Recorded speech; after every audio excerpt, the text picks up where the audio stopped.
Hello everybody, this is Bjorn Skaptason and I'm here at Louisiana for the Shiloh Discussion Group Vicksburg tour.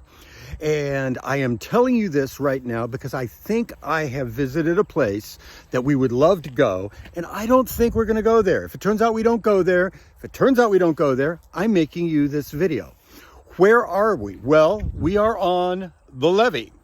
We are on the levee in the community of Delta, Louisiana. This is the levee that runs along the northern edge of Delta, Louisiana. And my car is almost a mile behind me. I've walked along the levee to this place.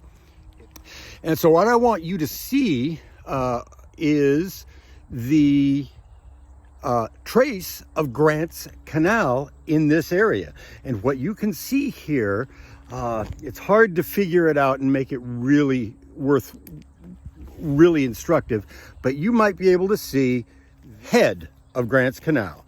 Now, in 1863, that area behind me, now that's the northern side of the levee. That would have been the head of Grant's Canal. That would have been where the canal came in, where the river came into the canal. This is the area where General Williams misdesigned the canal and made the canal head at 90 degrees to the flow of the river. This is the same place where in January, February, and March of 1863, Captain Frederick Prime and his engineers created an outlet that went that way, upstream, in order that the water could actually get into the canal.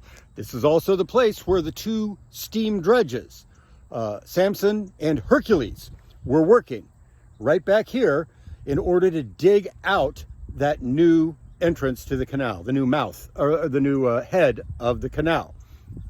It was in this place that the dam, which was holding up that canal head, failed. And I'm going to try to check the date on this before we talk about it tomorrow, but it would have been around March 4th, 5th, 6th of 1863.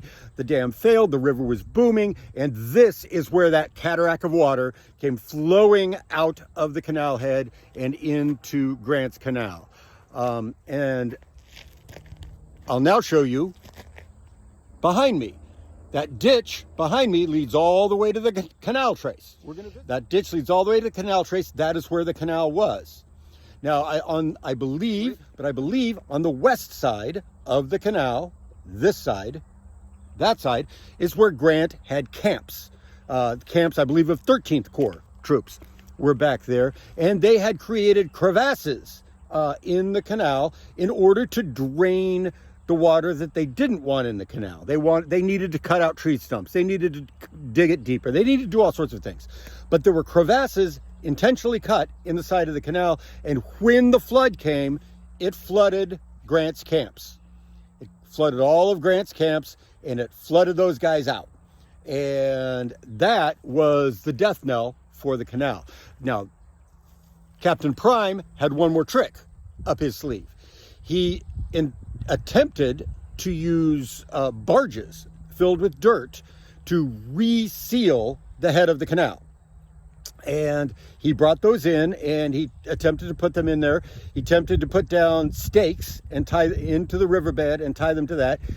Those were also tied to one of the dredges, and the force of the river broke the hawser holding the barge to the stake. It whipped around in the current. It came up against the dredge. It threatened to pull the dredge down, to turn it over, to capsize it. They had to cut the hawser. They had to let the barge float downstream toward Vicksburg. And that was the end of Grant's Canal project. So thank you for joining me up here on top of the levee.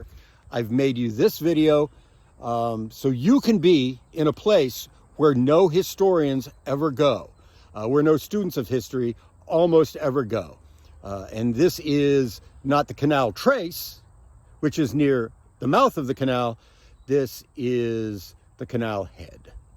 Again, that takes you to Grant's Canal. that takes you to the mouth or the head of the canal and the Mississippi River. And those are Grant's camps.